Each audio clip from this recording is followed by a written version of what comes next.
اللهم صل على محمد وآل محمد. أعوذ بالله من الشيطان اللعين الرجيم. بسم الله الرحمن الرحيم. لا حول ولا قوة إلا بالله العلي العظيم. حسبنا الله ونعم الوكيل. نعم المولى ونعم النصير. وبه نستعين وهو خير معين. وصلى الله على رسوله الكريم حبيب إله العالمين سيدنا ونبينا وشفيع ذنوبنا وطبيب نفوسنا ومولانا بالقاسم محمد.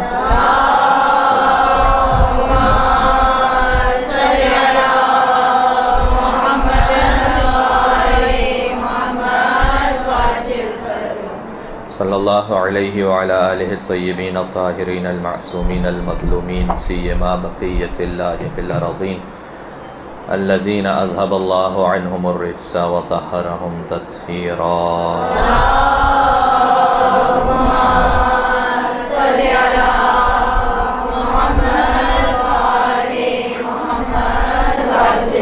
رحمت اللہ علی محبیہم واللعنت الدائمۃ علی اعدائہم اجمعین من الذل الی قیام یوم الدین. دعا امام زمان علیہ السلام پہلے میں پڑھ لیتا ہوں، اس کے بعد میں شروع کرتا ہوں. بسم اللہ الرحمن الرحیم. اللہم کن لولیک الحجة ابن الحسن صلواتك عليه وعلى آبائه في هذه الساعة وفي كل ساعة وليا وحافظا وقائدا وناصرا ودليلا وعينا حتى تسكنه أرضك طوعا وتمتعه فيها طويلا. اللهم صل على محمد. أما بعد فقد قال الله الحكيم في كتابه المجيد. بسم الله الرحمن الرحيم. إنا أعطيناك الكوثر فصل لربك وانحر إن شانئك هو الأبتر. وقال الله تبارك وتعالى أيضا ومن ذريته داود وسليمان ويوسف وأيوب وموسى وهارون وكذلك نجزي المحسنين وزكريا ويحيى وعيسى وإلياس وكل من الصالحين. وقال الإمام المعصوم في الدعاء الافتتاح اللهم إنا نرغب إليك في دولة كريمة تعز بها الإسلام وأهله وتذل بها النفاق وأهله وتجعلنا فيها من الدعاة إلى طاعتك والقادة إلى سبيلك. اور محمد و آل محمد شہزادی کونین علیہ السلام سلام اللہ علیہ خاص طور پر ان کی عظمت کو ذہن میں رکھتے ہوئے اور انشاءاللہ ان کی قبر مطہر کہ جو ظالمین کے ظلم کی وجہ سے مسمار ہوئی، ان کے فرزند جب تشریف لائیں تو اسے آباد کریں اور ہمیں ان کی زیارت نصیب ہو سکے انشاءاللہ. شہزادی کی عظمت پر ایک درود بھیجیں محمد و آل محمد.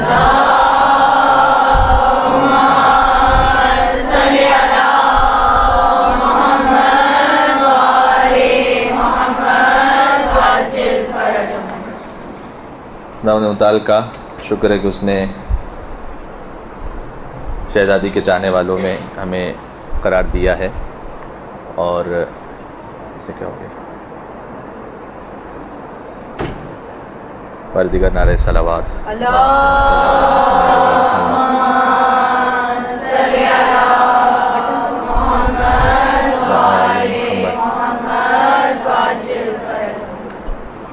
شہزادی کونین کے چاہنے والوں میں پروردگار عالم نے ہمیں قرار دیا ہے.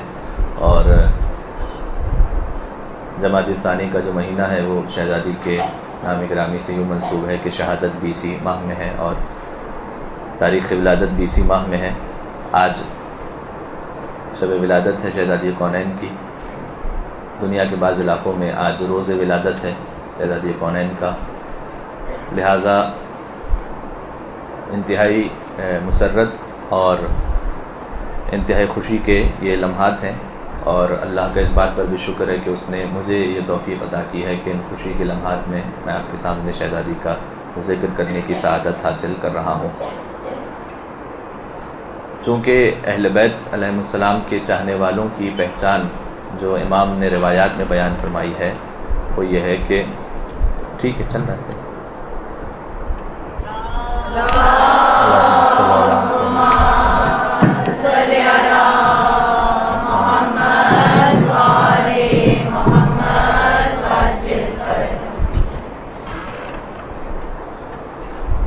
ان کے چاہنے والوں کی پہچان یہ بتائی گئی ہے کہ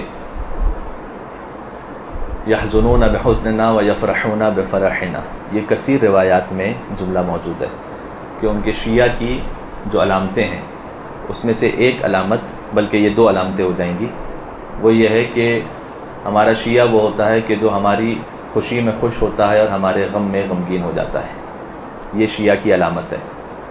تو لہذا جب اہل بیت اطہار کے گھرانے میں کوئی غم کا موقع ہوتا ہے تو ہم اپنی خوشی کی تقریب کو اس میں برپا نہیں کرتے، اور اسی طرح سے جب ان کے یہاں کسی خوشی کی کوئی محفل ہوتی ہے یا خوشی کا کوئی موقع ہوتا ہے تو مومن کی علامت یہ ہے کہ وہ اپنے غم کو بھول جائے اور اہل بیت علیہ السلام کی خوشی میں شریک ہو جائے۔ آج کا دن جیسے میں نے عرض کیا کہ دنیا کے بعض علاقوں میں شہزادی کی ولادت کا دن ہے، اور آج ہمارے یہاں جو شب آئے گی وہ شہزادی کی شہادت، شہزادی کی ولادت کے حوالے سے شب ہے۔ اچھا، یہی ایک اطمینان کی بات ہے کہ اللہ کے رسول آج راضی اور خوش ہوں گے۔ جب وہ راضی اور خوش ہوں گے تو ظاہر ہے کہ ہم ان کے امتی ہیں، ہم بھی ان کی خوشی میں خوش ہیں۔ حدیث میں ہے کہ حل الدین الا الحب والبغض، کیا دین محبت رکھنے اور بغض رکھنے کے سوا کوئی اور بھی چیز ہے؟ یعنی دین نام ہی ہے، محبت رکھیں ہم جن سے محبت رکھنے کا اللہ نے حکم دیا ہے، اور بغض رکھیں ان سے جن سے اللہ نے بغض رکھنے کا حکم دیا ہے، یہی کل دین ہے۔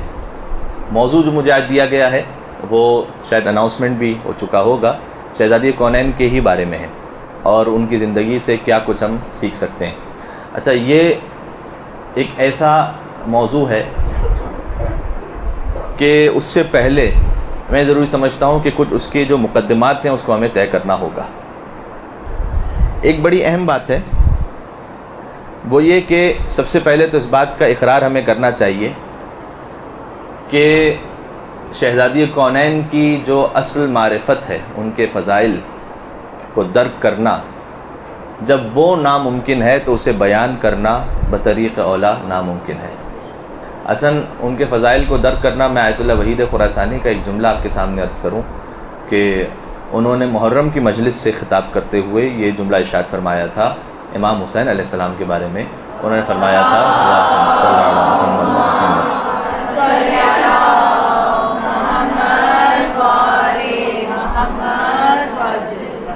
امام حسین السلام کے بارے میں انہوں نے ارشاد فرمایا تھا کہ حسین ابن علی کی حقیقی معرفت جو اللہ نے ان کو مقام عطا کیا وہ درک کرنا عام انسانوں تو کجا انبیاء کے بس سے بھی باہر ہے۔ یعنی انبیاء بھی نہیں سمجھ سکتے کہ سید الشہداء کا اصل مقام کیا ہے، وہ انہوں نے محرم کی مجلس سے خطاب کرتے ہوئے ارشاد فرمایا تھا۔ تو جب انبیاء کے بس میں نہیں ہے کہ سید الشہداء کی معرفت حاصل کر سکیں تو آج ان کا ذکر ہے کہ جو حسین کی بھی ماں ہیں، شہزادی کونین ہے۔ لہذا حدیث میں ہے کہ ہی سر من اسرار اللہ تعالی، فاطمہ زہرا کی ذات اللہ کے رازوں میں سے ایک راز ہے۔ اچھا، اللہ کا راز، اس کا مطلب کیا ہے؟ اس کا مطلب یہ ہے کہ شہزادی کی جو حقیقی معرفت ہے سوائے سرکار ختمی مرتبت کے اور سوائے امیر المومنین کے کوئی درک ہی نہیں کر سکتا کہ شہزادی اقدس کا مقام کیا ہے۔ تو ہمارے دل، اور فقط ہمارے دل نہیں بلکہ کائنات عالم میں ہر مسلمان اور ہر وہ پاک فطرت انسان کہ جو شہزادی کے بارے میں مطالعہ کر لے، خود بخود اس کا دل جھکے گا شہزادی کونین کی بارگاہ اقدس میں۔ اور تعظیم میں اور احترام میں بہت سی باتیں ایسی ہیں کہ جو زبان پر لانا بھی محال ہے کہ زبان بھی اس میں یہ جرأت اور طاقت نہیں ہے کہ میں شہزادی کا بلکہ نام بھی لے سکوں، بجائے کہ ان کے فضائل بیان کی جا سکیں، اس لیے کہ شہزادی کہ نام میں وہ عظمت ہے کہ لہا تسعۃ اسماء عند اللہ تعالی. صادق آل محمد نے ارشاد فرمایا تھا کہ میری جدہ فاطمہ زہرا کے 9 نام ہیں کہ جو اللہ کے پاس، یعنی اللہ نے ان کے نام رکھے ہیں. شہزادی کے نام اللہ نے رکھے، بلکہ جو ہمارے پاس مفہوم ملتا ہے روایات کا، ہر امام معصوم کا نام اللہ نے رکھا ہے خود اللہ کی جانب سے. اللہ نام رکھے اور بندہ نام رکھے، اس میں کیا فرق ہے؟ اس میں فرق یہ ہے کہ اگر ہم نام رکھ لیں تو ضروری نہیں ہے کہ وہ اسم بامسمہ ہو. اور ہمارے یہاں اسم بامسمہ کا مطلب کیا ہے؟ ہم نے ایک نام رکھا، ضروری نہیں کہ اس نام کے جو میننگ ہے وہ اس بچے پر صادق بھی آ جائیں. خود یہی لفظ صادق، جس کا نام صادق ہے تو کیا کبھی زندگی میں جھوٹ نہیں بولتا؟ ہو سکتا ہے جھوٹ بولے.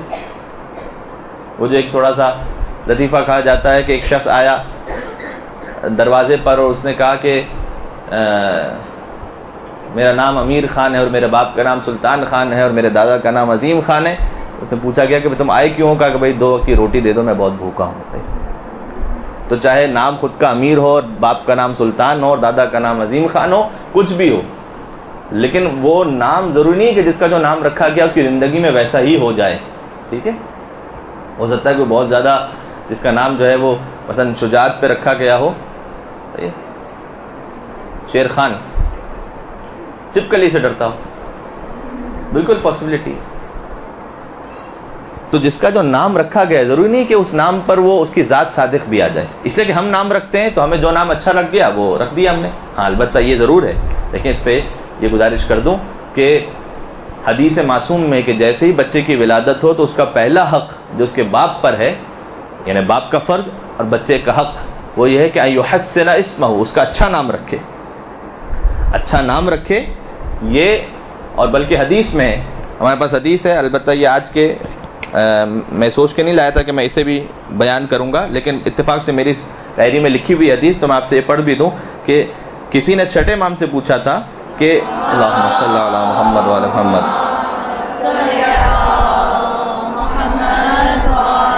اس نے کہا کہ مولا انا نسمی باسمائکم و اسماء آبائکم، جب ہم اپنے بچوں کا نام رکھتے ہیں تو یا تو آپ کے نام پر رکھتے ہیں یا آپ کے آبا و اجداد کے نام پر رکھتے ہیں.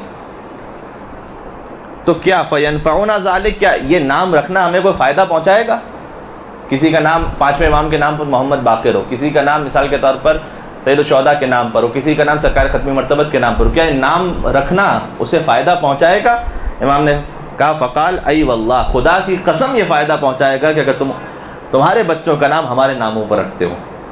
تو اہل بیت علیہ السلام کے ناموں کی بھی عظمت ہے، اس لیے کہ یہ نام اللہ نے رکھے ہیں جو عالم الغیب والشہادہ ہے. لہذا جب اس نے نام رکھے ہیں، اچھا جب ائمہ علیہ السلام میں سے ہر ایک کے نام کی عظمت ہے، اس میں بھی جو سب سے زیادہ احترام ہے وہ شہزادی کونین کے نام گرامی کا ہے. کیوں؟ اس لیے کہ ہر امام کا کوئی ایک نام ہے، باقی تو القابات ہیں، لیکن شہزادی کونین کے 9 نام اللہ نے خود رکھے ہیں. یہی وہ نام تھے جن کے صدقے میں آدم کی توبہ قبول ہوئی تھی. اہل بیت علیہ السلام کے ناموں کے صدقے میں ہوئی تھی کہ جب آدم 40 سال تک توبہ کرتے رہے اور توبہ قبول نہیں ہو رہی تھی تو جبرائیل نے کہا کہ آپ توبہ تو کر رہے ہیں لیکن وسیلہ نہیں بنا رہے. تو کہا وسیلہ کیسے بناؤں؟ تو وہ دعا تعلیم فرمائی کہ جسے آپ اپنی نماز کے بعد اکثر پڑھتے ہیں کہ الہی بحق محمد وانت المحمود و بحق علی وانت الاعلی و بحق فاطمہ وانت فاطر السماوات والارض و بحق الحسن وانت المحسن و بحق الحسین وانت قدیم الاحسان. جب پنجتن پاک کے یہ نام لیے آدم علیہ السلام نے تو ان ناموں کے صدقے میں آدم علیہ السلام کی توبہ قبول ہوئی تھی. لہذا اہل بیت کے ناموں کا بھی وہ احترام ہے. میں اگر ترتیب وار آپ سے گزارش کروں کہ خالی پنجتن پاک کے نام نہیں، اب آگے دیکھیے اللہ نے اپنے ناموں سے ان کے ناموں کو مشتق فرمایا. وہ خود محمود تھا، انہیں محمد بنایا. وہ خود اعلیٰ تھا، انہیں علی بنایا. وہ فاطر السماوات والارض تھا، انہیں فاطمہ زہرا بنایا. وہ محسن تھا، انہیں حسن بنایا. وہ قدیم الاحسان تھا، انہیں حسین بنایا. وہ معبود تھا، انہیں زین العابدین بنایا. وہ عالم الغیب والشہادہ تھا، انہیں باخر العلوم بنایا. وہ صادق الوعد تھا، انہیں جعفر صادق بنایا. وہ کاظم الغیظ تھا، انہیں موسی کاظم بنایا. اسے رضا پسند تھی، انہیں علی رضا بنایا. اسے پاکیزگی پسند تھی، انہیں علی نقی بنایا. اسے تقوی محبوب تھا، انہیں محمد تقی بنایا، پھر علی نقی بنایا، وہ عسکرانہ شان کا حامل تھا لہٰذا حسن عسکری بنایا، اور وہ خود غائب تھا لہٰذا اپنی آخری حجت کو غیبت کے پردے میں رکھ کر ہدایت کا انتظام کرا۔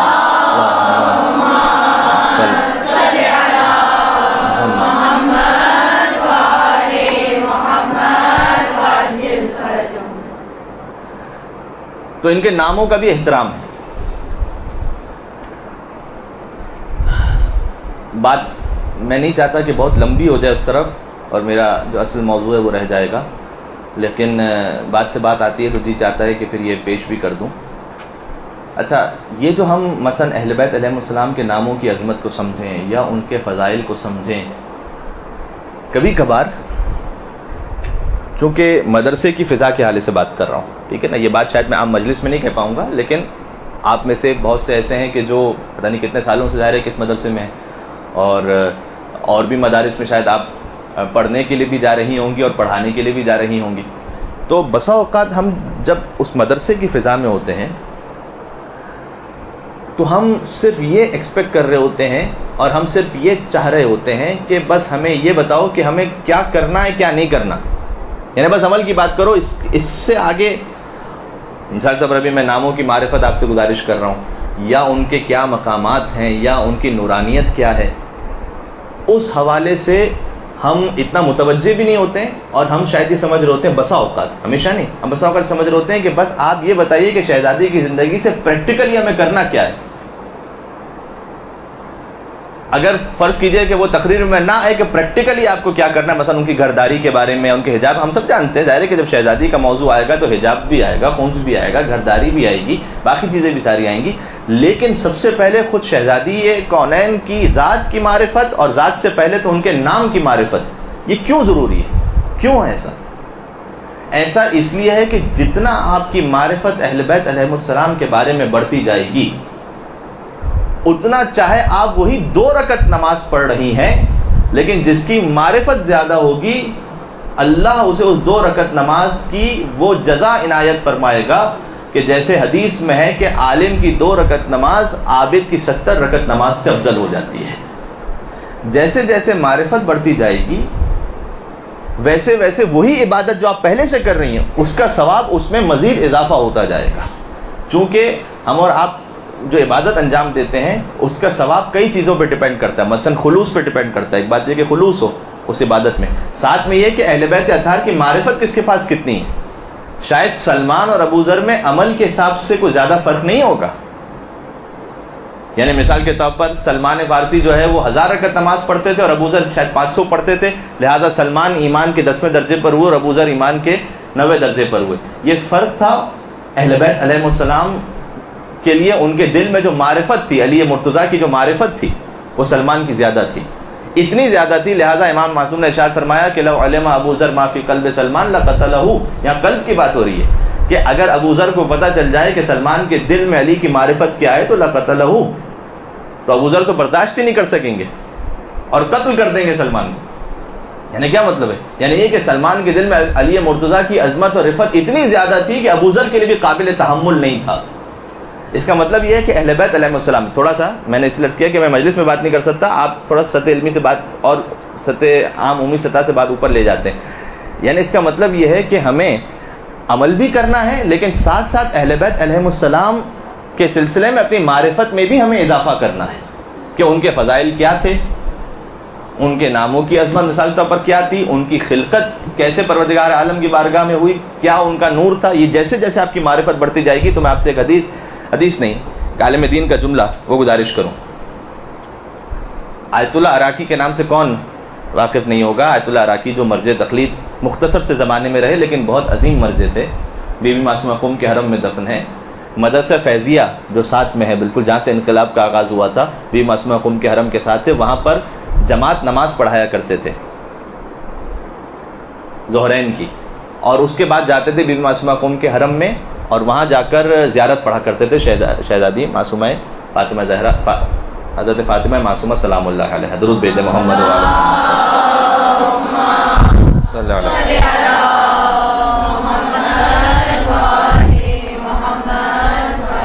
تو ان کی زیارت کیا کرتے تھے۔ جب وہ زیارت کے لیے جاتے تھے تو قم کے حرم میں آپ جانتے ہیں کہ بے شمار علماء دفن ہیں، خاص اس میں سے آیت اللہ فیض ایک عالم ہیں، ان کی قبر پر جاتے تھے اور جا کر فاتحہ پڑھتے تھے، اور فاتحہ پڑھنے کے بعد آگے بی بی معصومہ قم کی زیارت پہ جاتے تھے۔ تو کسی نے پوچھا کہ اتنے علماء میں آپ آیت اللہ فیض کی قبر پہ کیوں فاتحہ پڑھتے ہیں؟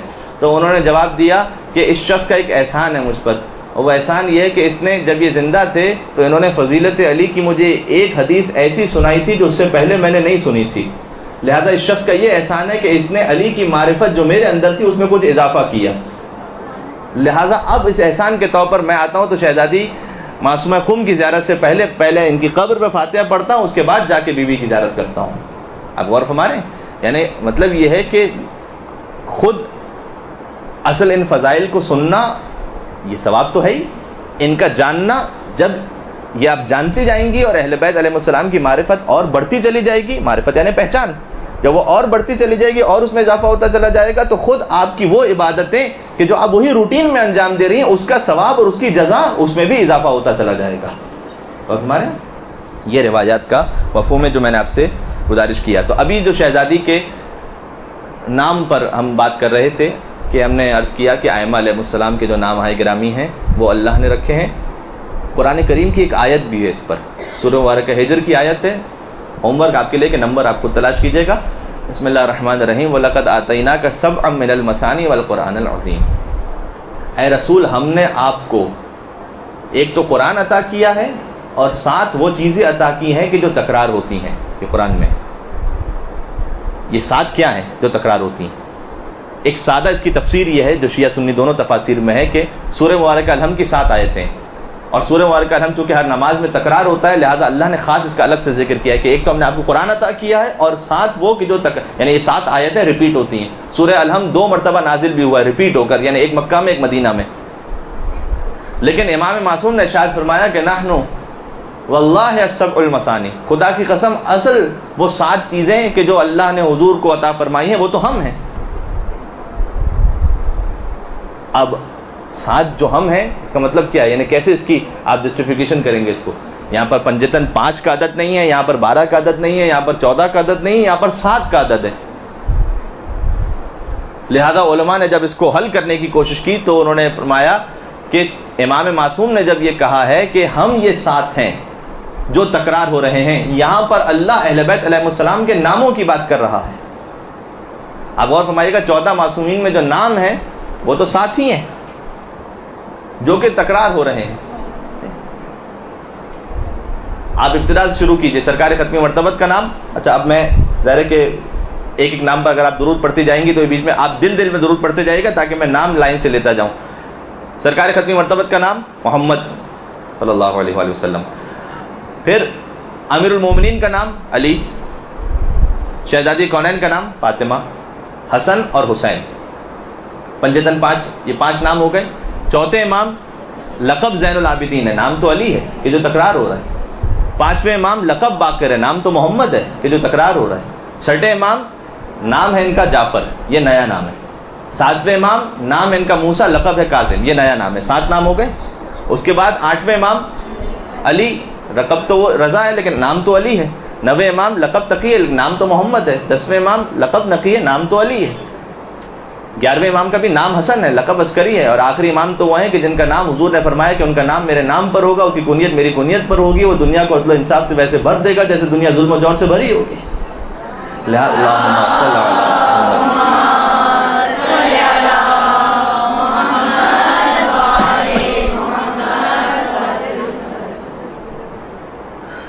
گویا اہل بیت علیہ السلام کے ناموں کی معرفت ابھی ہم نہیں رکھتے، ان کی ذات اقدس تو بہت بلند ہے۔ ان کے ناموں کی عظمت یہ ہے، میں نے اپنی مجالس میں 1-2 بار اسے عرض بھی کیا ہے کہ یہ نام فقط وہ نہیں کہ جو ہمارے لیے وسیلہ نجات ہیں۔ 6ٹھے امام نے فرمایا تھا جب امیر المومنین کی زیارت پڑھتے تھے تو کہتے تھے السلام علیک یا من انجى اللہ سفینۃ نوح باسمہ، سلام اس پر کہ اللہ نے جس کے نام کے صدقے میں نوح کے سفینے کو نجات عطا فرمائی تھی۔ نام کے صدقے میں امام معصوم کی روایت ہے، کسی ذاکر کی خطابت نہیں ہے کہ آپ کہیں کہ خطابت جوش خطابت میں کہہ دیا، نہیں، جوش خطابت یہاں نہیں ہوتا، یہاں پر جو حق ہے وہی امام بیان کرتے ہیں۔ پھر فرمایا کہ اللہ نے جس کے نام کے صدقے میں آدم کی توبہ کو قبول کیا تھا، نام ہے علی. یہ جو ہم لکھتے ہیں عین لام چھوٹی ہے، یہ بظاہر عین لام چھوٹی ہے، یہ فقط ایک سادہ سا لفظ نہیں ہے، اس کے پیچھے پوری کائنات چھپی ہوئی ہے. تو مشکلوں کا ارادہ بدل گیا ہوگا اور قضا کا وار آتے ہی ٹل گیا ہوگا، اور کنویں سے باہر نکلنا محال تھا یوسف کہ علی کا نام زبان سے نکل گیا ہوگا.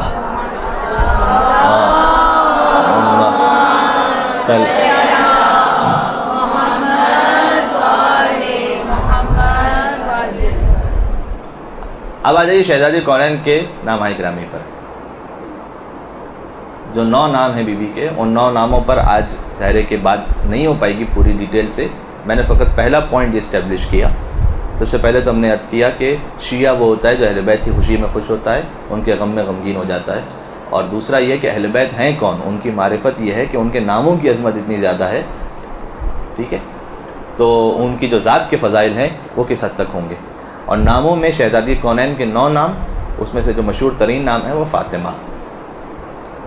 فاطمہ آپ سب ظاہر ہے کہ آپ میں سے بہت سے ایسے بھی ہیں جو مجالس سے خطاب فرماتی ہیں آپ، تو سمع خراشی ہوگی ان کی، لیکن میں گزارش کر دوں کہ 2-4 احادیث ہیں. شہزادی کونین کا جو نام ہے فاطمہ، فاطمہ یعنی کسی چیز کو کسی چیز سے دور رکھا گیا ہو. پہلی بات تو یہ کہ اس کا ڈکشنری میننگ، فاطمہ یعنی کسی کو کسی چیز سے اگر دور رکھا گیا ہو تو اس کو ہم کہتے ہیں فطمت، فلاں چیز فلاں سے دور ہو گئی. لأن الناس فتموا عن معرفتها، سب سے پہلے تو یہ ہے کہ انسانی عقلیں شہزادی کونین کی معرفت سے دور ہیں. اس بیوی کی ذات اقدس اتنی بلند ہے کہ انسانی عقلیں اس بیوی کی معرفت سے بہت دور ہیں. دوسرا جو مشہور ترین اس کا مطلب ہے لأن اللہ تعالی فتمها ومحبیها من النار، اللہ نے انہیں بھی اور ان کے شیعوں اور محبوں کو آتش جہنم سے دور رکھا ہے. شہزادی کونین کی یہ عظمت ہے، ہم سب انہی کے صدقے میں ظاہر شفاعت حاصل کرنے والے ہیں. اچھا، یہ جو دور رکھا ہے اللہ نے ان کے شیعوں کو اور ان کے محبوں کو آتش جہنم سے، یہ جابر بن عبداللہ انصاری نے پوچھا تھا ہمارے 5ویں امام سے. اللہم صلی علی محمد وعلی محمد. تھوڑا سا پہلے نام پہ بات کریں گے پھر انشاءاللہ ان کی ذات پہ آئیں گے. جابر بن عبداللہ انصاری حدیث کسا کے راوی بھی ہیں. اتنے معصومین کا زمانہ دیکھا ہے، سرکاری ختمی مرتبہ سے لے کر 5ویں امام تک کا. حضور نے کہا تھا کہ جب تم میرے 5 فرزند سے ملاقات کرو گے تو انہیں سلام پہنچا دینا میرا. لہٰذا علامہ ذیشان حیدر جوادی صاحب علی اللہ مقامہ نے یہاں پر لکھا ہے کہ حضور نے خود جابر سے کہا تھا کہ میرے 5ویں فرزند کو سلام پہنچانا. جب حضور کسی کو سلام کریں تو اب اگر ہم انہیں علیہ السلام کہیں تو ہو سکتا ہے کہ دنیا میں کوئی اور کسی اور لقب کا حامل ہو، لیکن جب ائمہ کی بات آئے گی تو یہ تو وہ ہیں کہ جنہیں محمد مصطفیٰ نے سلام کہا ہے، تو ہم انہیں سلام ہی علیہ السلام ہی کہیں گے، کسی اور لقب سے یاد نہیں کریں گے. اچھا، جابر بن عبداللہ انصاری کے پھر کئی واقعات ہیں 5ویں امام سے. اس میں جابر نے ایک عجیب خواہش کر دی امام سے. یہ وہ خواہش ہے کہ جو آپ میں سے جو ذاکرہ ہیں کبھی کبھی آڈینس کر لیتے ہیں یا منتظمین کر لیتے ہیں، ویسی بات. جب کوئی پنجتن پاک کی ولادت میں سے کوئی موقع ہو، مثلا 13 رجب ہو، 3 شعبان ہو، ویسے ہی ایک جوش ہوتا ہے، جذبہ ہوتا ہے. تو بعض لوگ یہ نہیں کہتے ہیں کہ مولانا ایسے فضائل پڑھیے گا آج تو کہ دل خوش ہو جائے. یا کبھی مجلس کے بعد لوگ کہتے ہیں کہ آپ نے آج ایسی تقریر کر دی کہ دل خوش ہو گیا. جابر نے یہ امام علیہ السلام سے کہہ دیا. جابر نے کہا کہ مولا آپ کی جدہ حضرت فاطمہ زہرا کے فضائل تو بہت زیادہ ہیں، لیکن آپ مجھے آج کوئی ایسی فضیلت بتا دیں کہ اگر آپ کے کسی اور شیعہ کو سناؤں تو اس کا دل خوش ہو جائے. امام سے فرمائش کی گئی. مفہوم یہ ہے حدیث کا کہ امام نے کہا کہ اے جابر تو نے بہت عظیم سوال کیا ہے، اور پھر امام نے بیان کرنا شروع کیا. اب امام اب جو فضائل بیان کریں گے وہ کون سے ہوں گے کہ اگر کسی شیعہ کو سنایا جائے تو اس کا دل خوش ہو جائے. تو جو آج کا دن اور رات جو ہے شہزادی کونین سے منسوب ہے، تو ظاہر ہے کہ میں نے بہت مناسب سمجھا کہ اس حدیث کو میں آپ تک پہنچاؤں کہ جب امام نے کہا تھا کہ جب کسی شیعہ کو سناؤ گے تو دل خوش ہو جائے گا، تو ان کی اگر ولادت کے موقع پر سے نہ سنایا جائے تو پھر کب سنایا جائے گا. اور پھر امام نے وہ حدیث بیان فرمائی کہ جس کا کچھ حصہ کبھی منزل مصائب میں اور کبھی فضائل میں آپ نے یا سنا ہے یا پڑھا ہے کہ امام نے بیان فرمایا کہ اے جابر میدان محشر ہوگا اور اس میں تمام لوگ ایک طرف ہوں گے اور انبیاء و مرسلین کو ایک جانب جمع کیا جائے گا اور نور کا ممبر سجایا جائے گا میرے جد کے لیے.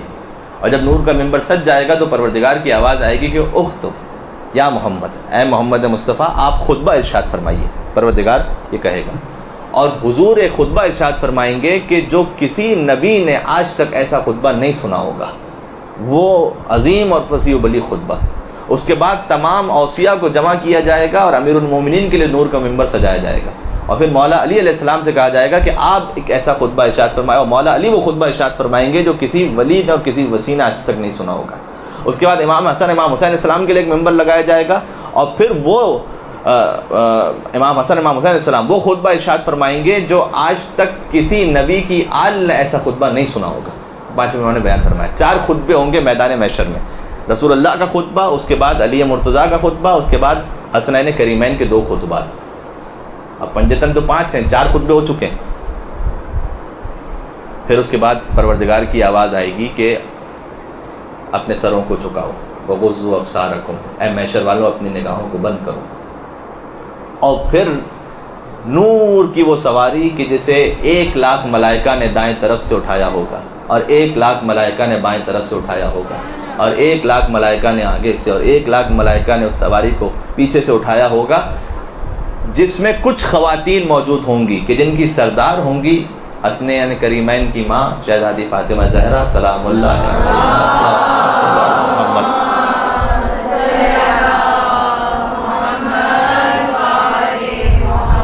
اور روایت میں کہ ان کے ساتھ حضرت خدیجہ اور حضرت آسیہ بنت مزاحم اور حضرت مریم بنت عمران اور حضرت سارہ یہ خواتین موجود ہوں گی اور نور کی سواری میں شہزادی تشریف لائیں گی. جب شہزادی کی سواری نور کے عالم میں تشریف لائے گی تو پروردگار کی آواز آئے گی کہ لمن الکرم اليوم، آج کے دن کس کو حق ہے کہ وہ میری مخلوقات پر کرم کرے. تو پنجتن پاک جواب دیں گے. 5ویں امام نے فرمایا کہ پنجتن جواب دیں گے کہ پروردگار سارا کرم تو تیرے ہی لیے ہے، تجھے ہی حق ہے کہ تو اپنی مخلوقات پر کرم کر. تو پروردگار کی آواز آئے گی کہ میں نے اپنا کرم تمہیں تفویض کیا اور تمہیں عطا کیا، اب تم میری ان مخلوقات پر کرم کرو. اور شہزادی فاطمہ زہرا سلام اللہ علیہا ان سے کہا جائے گا کہ آپ جنت کی طرف تشریف لے جائیں.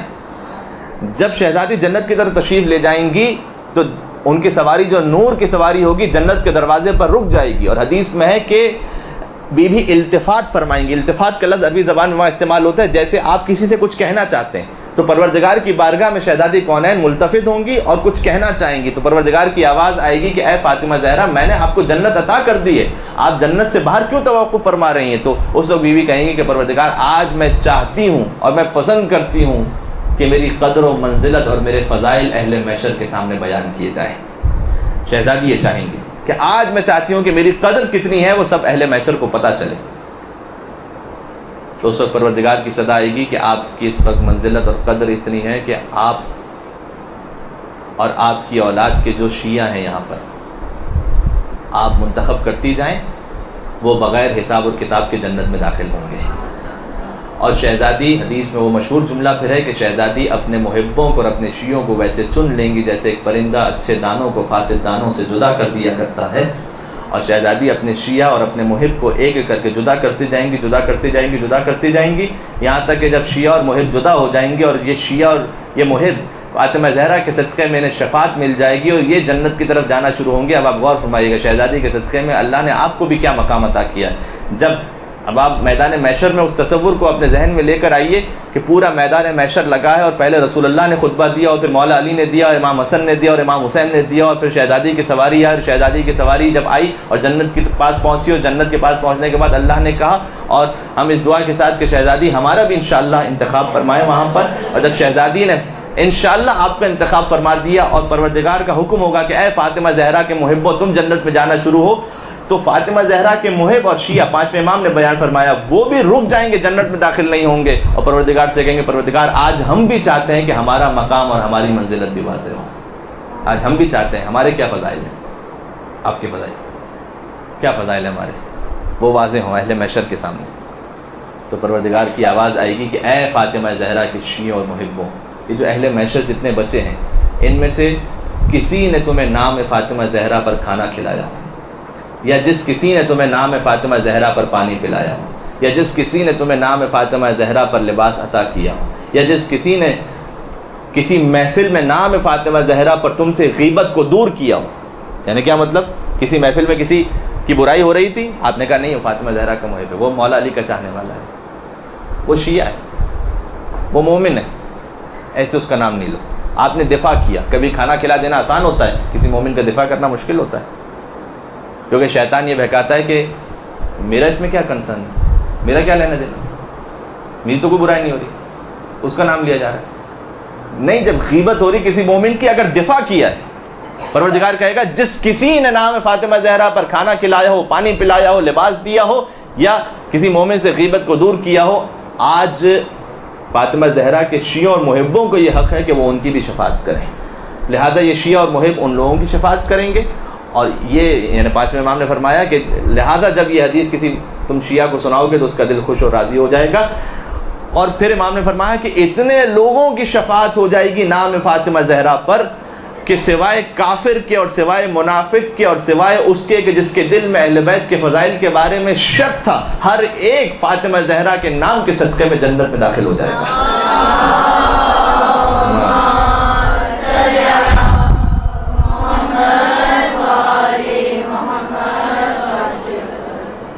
اتنا بڑا مقام اللہ نے عطا کیا ہے. کبھی کبھار کیا ہوتا ہے، ایک انسان اس کی کوئی حیثیت نہیں ہوتی، ٹھیک ہے، لیکن اگر اس کے ساتھ کسی بڑے کا نام مل جائے تو پھر اس کی حیثیت ہو جاتی ہے. ٹھیک ہے، بالکل ویسے ہی ان صلاتی و نسکی و محیای و مماتی للہ رب العالمین. اب آپ بعض علماء نے اسے اس طرح سے بیان، ان صلاتی پروردگار میری نماز، و نسکی میری ساری عبادتیں، و محیای میری زندگی، و مماتی میری موت. اگر میں اپنے آپ کے لیے فرض کروں تو نہ میری عبادت وہ بھی زیرو، میری نماز وہ بھی زیرو، میرا روزہ وہ بھی زیرو، میری زندگی زیرو، کچھ نہیں ہے. لیکن آگے اس کے ایک لگ جائے تو للہ رب العالمین، اللہ اور اللہ نے جنہیں اپنی حجت بنایا ہے، اگر ان کا عدد لگ جائے اس میں تو یہ سب زیرو زیرو کام آ جائیں گے.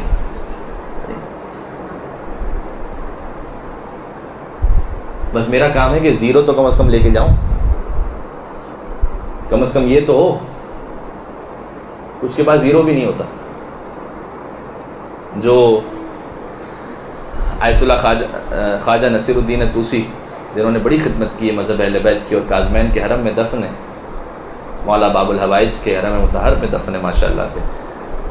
جب ان کی وفات ہونے والی تھی تو کہا تھا کہ جب مجھے دفن کرنا تو میرے کفن پر یہ آیت لکھوانا کہ وَكَلْبُهُمْ بَاسِطٌ ذِرَاعَيْهِ بِالْوَسِيدِ، ایک کتا ہے جو اس بارگاہ میں ہاتھ پھیلائے بیٹھا ہے. اصحاب کہف کے جو کتے کی آیت ہے، کہ وہ لکھوانا، اس کے بعد مجھے امام کے حرم میں لے کے جانا، ویسے نہیں لے کے جانا مجھے، کیونکہ میں تو کتا ہوں. یہ خواجہ نصیر الدین طوسی کہہ رہے ہیں کہ وَكَلْبُهُمْ بَاسِطٌ ذِرَاعَيْهِ بِالْوَسِيدِ، یہ آیت لکھنا میرے کفن پر، پھر لے جانا مجھے باب الحوائج کے حرم میں، اور پھر جا کے دفن کرنا مجھے. ایک کتا ہے جو اس بارگاہ میں ہاتھ پھیلائے بیٹھا ہے.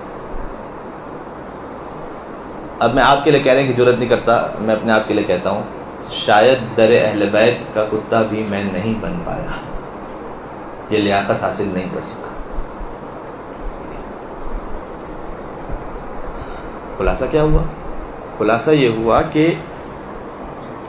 یہ اہل بیت اطہار علیہ السلام، ان کی اتنی عظمت، اتنی رفعت، مجھ میں جتنی حیثیت اور جتنی اوقات ہے، میں ان کی معرفت کو حاصل کروں. اگر میں نے ان کی معرفت کو حاصل کر لیا، ان کا حب میری زندگی میں بڑھتا گیا، تو چاہے میری اوقات بہت کم ہے، لیکن جب ان کا نام میرے ساتھ ہو جائے گا تو زیارت عاشوراء کی وہ دعا کہ اللہم اجعلنی عندک وجیہا بالحسین فی الدنیا والآخرہ، پروردگار میری کوئی حیثیت اور عزت نہیں ہے، تو مجھے امام حسین کے صدقے میں دنیا اور آخرت میں عزت عطا فرما دے. حور کی ذاتی طور پر کیا حیثیت تھی؟ کچھ نہیں. امام حسین علیہ السلام کے ساتھ مل گئے. جب حور تشریف لا رہے تھے تو حضرت عباس بھی لینے کے لیے آ رہے تھے اور حضرت علی اکبر بھی لینے کے لیے تشریف لا رہے تھے. تو کسی نے کہا کہ حور کو لینے کے لیے عباس و اکبر آ گئے، ایک قطرے کے لیے دو سمندر آ گئے. اس قطرے کی حیثیت نہیں ہے، لیکن جب یہ سمندر میں مل جائے گا تو پھر اس کی حیثیت ہے. لہذا میری اپنی ذات کی حیثیت نہیں ہے، میری اپنی عبادت کی کوئی حیثیت نہیں، لیکن جب یہ محبت فاطمہ زہرا کے ساتھ ضم ہو جائے پھر اس کی حیثیت ہے. تو شہزادی کا نام فاطمہ، اس کا مطلب یہ ہے کہ دور رکھنا، اور اللہ نے ان کے صدقے میں ان کے شیعوں کو، ان کے محبوں کو آتش جہنم سے دور رکھا ہے.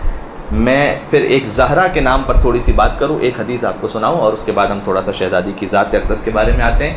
آپ سے گزارش ہے کہ جتنا آپ کے دل میں محبت فاطمہ زہرا، جتنا آپ چاہتے ہیں کہ ان کی شفاعت کو حاصل کر سکیں، آواز بلند درود بھیجیں محمد وعلی محمد.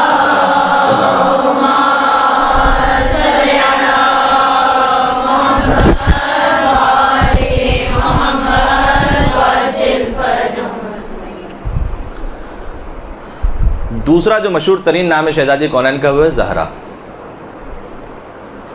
کئی اس کی وضاحتیں ہیں کہ کیوں زہرا نام ہے. زہرا یعنی نور عطا کرنے والی. اچھا، 2 دن قبل میں ایک ایرانین چینل پہ ایک پروگرام دیکھ رہا تھا، اس میں آگئے میر باقری صاحب بہت بزرگ عالم دین ہیں، انہوں نے ایک بہت خوبصورت بات کہی. انہوں نے کہا کہ یہ جو ہم معصومین علیہ السلام کی ولادتوں کو مناتے ہیں، یہ خالی اس رسم کے ساتھ اور اس سیکوینس میں آپ کے ذہن میں نہ آ جائے. جیسے مثال کے طور پر ہم اپنے بچوں کی برتھ ڈے کرتے ہیں، ٹھیک ہے، اپنی برتھ ڈے کرتے ہیں فرض کیجئے، جبکہ زندگی کا 1 سال کم ہو جاتا ہے. تو ویسے ہی روٹین میں جب شہزادی کی ولادت کی تاریخ آئی تو جناب ہم نے جشن ولادت کر دیا، ختم ہو گئی بات. نہیں، انہوں نے ایک جملہ کہا تھا، انہوں نے کہا کہ 20 جمادی الثانی جب شہزادی کونین کی ولادت ہوئی تھی، جب بھی نئی 20 جمادی الثانی آتی ہے، شہزادی کونین کے ایک نور کی تجلی وہ دنیا کو عطا ہوتی ہے. ہر 13 رجب پر امیر المومنین کے نور کی ایک نئی تجلی وہ کائنات کو عطا ہوتی ہے. ہم یہ جو جشن مناتے ہیں اس بات کا اظہار کرنے کے لیے کہ پروردگار اب جو 20 جمادی ثانی آئی ہے اور پھر سے جو ایک نور کی تجلی شہزادی کے صدقے میں کائنات میں منور ہوگی، اس نور کا کچھ صدقہ ہمیں بھی عطا ہو جائے. یہ اس بات کے اظہار کے لیے ہوتا ہے. اور ہمارے یعنی شہزادی کونین کا جو نور اثر ہے وہ انشاءاللہ آج کی رات اور کل کا دن وہ پھر سے ایک مرتبہ دوبارہ عطا ہوگا، آپ کو پوری کائنات میں عطا ہوگا. کون ہے کہ جو اس نور کو لے سکے اور اپنی زندگی کو منور کر سکے؟ اور ہمارے زہرا نور عطا کرنے والی، شہزادی کونین کے ناموں میں سے ایک نام ہے نور عطا کرنے والی. اور جب شہزادی نماز پڑھا کرتی تھیں تو سارا مدینہ منور ہو جایا کرتا تھا. یہ آپ میں سے ہر ایک نے سنا ہوا ہے، جس پر ذیشان الجواری صاحب نے یوں لکھا کہ نمازیں پڑھ کر خود اپنے قلب کو منور کر دینا یہ ایک مومن کا کام ہے، اور اپنی نمازوں سے سارے مدینہ کو منور کر دینا یہ فاطمہ زہرا سلام اللہ علیہ کی منزل ہے. اچھا، لیکن کیا شہزادی درود بھیجتے محمد وعلی محمد.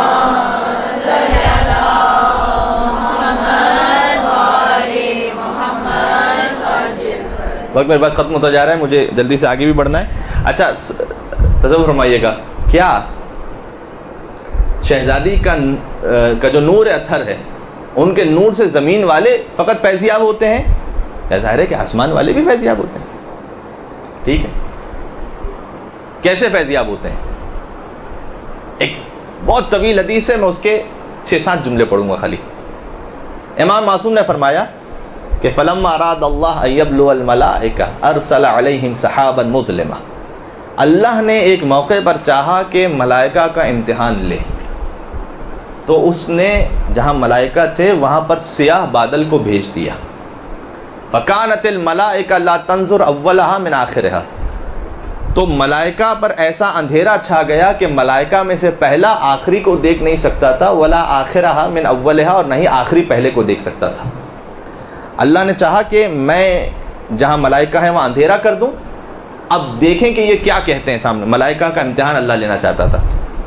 جیسے ہی ملائکہ نے اس اندھیرے کو دیکھا تو ملائکہ نے کہا کہ الہنا و سیدنا، اے ہمارے اللہ، ہمارے سردار، منذ خلقتنا ما رأینا مثل ما نحن فیہ، جب سے تو نے ہمیں خلق کیا ہم نے کبھی ایسا اندھیرا تو نہیں دیکھا، یہ اتنا اندھیرا ہم نے کبھی نہیں دیکھا. فنسألک بحق هذه الانوار، ہم کچھ انوار مقدسہ کے صدقے میں تجھ سے دعا مانگتے ہیں. الا ما کشفت عنا، کہ اس اندھیرے کو ہم سے دور فرما دے. جب ملائکہ کامیاب ہو گئے امتحان میں. کیوں؟ اس لیے کہ انہوں نے انوار مقدسہ کے صدقے میں دعا کی، لہذا انہوں نے پنجتن پاک کو یاد کیا. لیکن اگلا جملہ وعزتی و جلالی، پروردگار کی آواز آئی کہ میری عزت اور میری جلال کی قسم لافعلن، چونکہ تم نے انوار مقدسہ کے صدقے میں مجھ سے دعا مانگی ہے، میں اس کام کو ضرور انجام دوں گا کہ اس اندھیرے کو تم سے دور کر دوں گا. پھر اندھیرا دور کیسے ہوا؟ انہوں نے سارے انوار کا ذکر کیا تھا. روایت کا جو اگلا جملہ ہے فخلق نور فاطمہ الزہرا سلام اللہ علیہا وعلقہ فی قرۃ العرش، اللہ نے شہزادی کونین کے نور کو بلند کیا اور اسے عرش پر معلق کر دیا.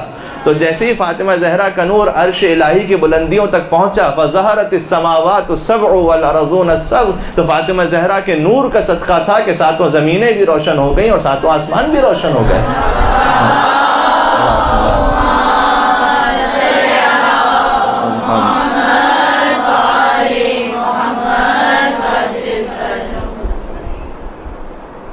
زہرا یعنی نور عطا کرنے والی. امام معصوم نے پھر فرمایا وَلِذَا سُمِّيَتْ فَاطِمَةُ الزَّهْرَا، لہٰذا فاطمہ کو زہرا بھی کہا جاتا ہے. نور جس سے طلوع ہو اور ملائکہ تک وہ نور پہنچے.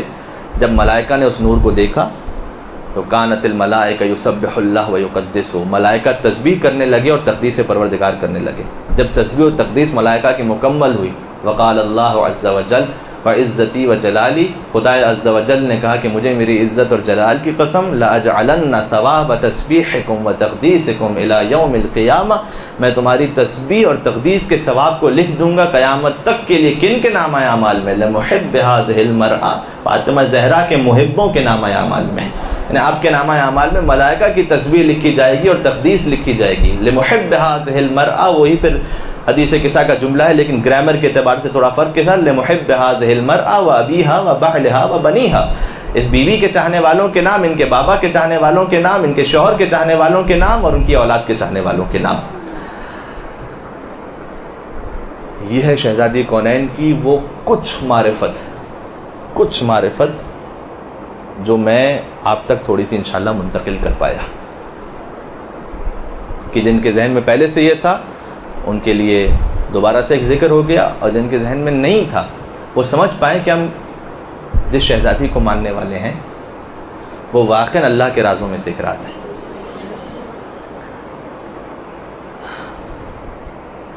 لہٰذا اہل آسمان میں اس بات پر مسابقہ ہوتا تھا کہ کون فاطمہ زہرا کے گھر کے کام کرے گا. بیوی وہ کہ جنہوں نے اپنے گھر کا کام اس انداز سے انجام دیا کہ سید المرسلین کی بیٹی تھی، لیکن بعد میں کسی خاتون کو یہ اعتراض نہ ہونے پائے کہ مجھ پر اتنی ذمہ داری کیوں ہے. فاطمہ زہرا نے تو وہ کام بھی کیا کہ ان کے ہاتھوں پر چھالے ہو جاتے تھے، یہ ہے روایت میں.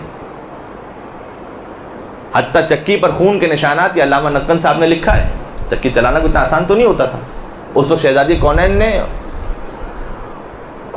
ان تمام مراحل کو یوں طے کیا کہ بعد میں ان کی چاہنے والی کبھی اس کے ذہن میں کوئی ایسا اعتراض یا کبھی اس کے ذہن میں کوئی ایسی بات نہ آئے کہ مجھ پر یہ سب کیوں. خود بی بی نے کر کے بتایا. وہ تو سارا ایک الگ باب ہے، وہ تو ہے ہی. لیکن جبرائیل اور میکائیل میں اس بات پر مسابقہ ہوتا تھا کہ کون فاطمہ زہرا کے بچوں کا جھولا جھلائے گا. یہ کیوں تھا؟ یہ اس لیے تھا کہ آسمان والے جانتے تھے کہ اس بیوی کی معرفت کیا ہے، ان کی عظمت کیا ہے.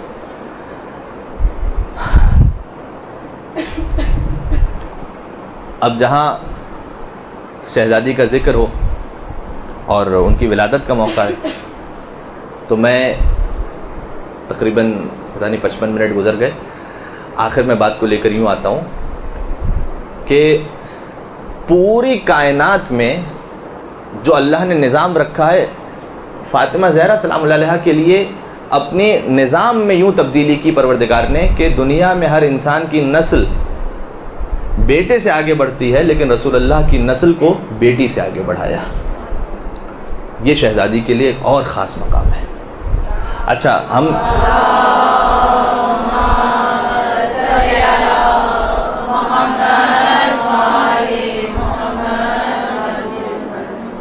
یہ ہم سب جانتے ہیں، میں اس روایت میں ڈیٹیل میں نہیں گیا کہ جب سرکار ختمی مرتبہ معراج پہ تشریف لے گئے تھے اور آسمانوں کی بلندیوں تک پہنچ گئے تھے، 7ویں آسمان سے بھی اوپر عرش الہی، اور عرش پر ایک شجرہ طوبہ تھا کہ جس کا درخت پروردگار عالم نے عطا کیا تھا اور جو سبب بنا کہ شہزادی فاطمہ زہرا سلام اللہ علیہا دنیا میں تشریف لاتی ہیں.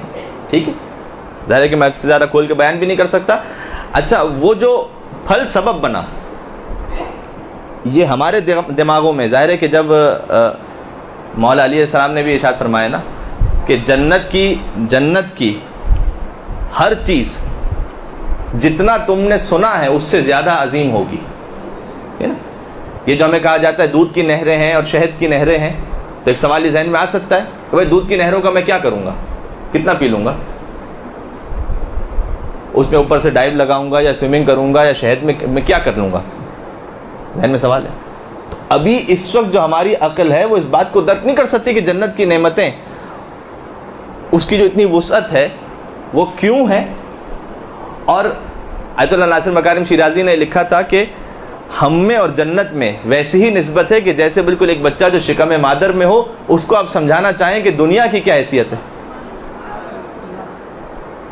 آپ اس کو بتائیں کہ دنیا میں اب تم جس جگہ جا رہے ہو وہاں پر جہاں تم ابھی رہتے ہو اس سے ملین ٹائم زیادہ بڑی جگہ ہے. تو سکتا ہے بچہ سوچے گا کہ اتنی جگہ کی ضرورت کیا ہے، کس کام کے لیے اتنی جگہ ہے، کیوں ہے. وہاں پر ایسے سمندر ہیں کہ اس میں اتنا پانی ہے. ارے بھائی اتنے پانی کی ضرورت کیا ہے، دماغ میں آئے گا نا اس کے. اس لیے کہ اس بچے کو پتہ ہی نہیں ہے کہ دنیا کیا ہے، وہ ابھی اس ماں کے شکم میں. بس ویسی مثال ہماری، ہمیں ابھی پتہ ہی نہیں کہ جنت کیا ہے. یہ تو خالی تھوڑا سا اسکیچ ہمارے سامنے کھینچا گیا ہے، جب جائیں گے تو پھر. اچھا جب جنت کی بات یہ ہے تو آپ تصور فرمائیے گا کہ سرکار ختمی مرتبت جب وہ ان جنتوں سے بھی گزر کر اور عرش الہی پر پہنچ کر اور وہاں جو خاص شجرہ طوبہ ہے اور پھر وہ درخت پروردگار، اس میں اللہ نے خاص سیب جسے خلق فرمایا ہے، یہ خالی مثالیں آپ اپنے ذہن میں سوچ سکتے ہیں. اس کی حقیقت کیا تھی وہ مجھے اور آپ کو سمجھ ہی نہیں آ سکتی. یہ ہے شہزادی کونین کے نور کی حقیقت. یہ جو ہم کہتے ہیں، یہ بعض علماء نے لکھا اپنی کتاب میں، لہذا پہنچا رہا ہوں، یہ جو ہم کہتے ہیں سید الشہداء کی زیارت کے لیے میں بھی ہے کہ اشہد انک کنت نورا فی الاصلاب الشامخہ والارحام المطہرہ، کہ سید الشہداء کا نور صلبوں سے رحم اور رحم سے پھر صلب اور اس سے منتقل ہوتا رہا. لیکن یہ ائمہ کے نور کے لیے تو ہے، شہزادی کونین کے نور کے لیے یہ نہیں ہے. شہزادی کا نور اللہ نے خود اس کی عرش الہی پر حفاظت فرمائی تھی. اور اللہم صلی علی محمد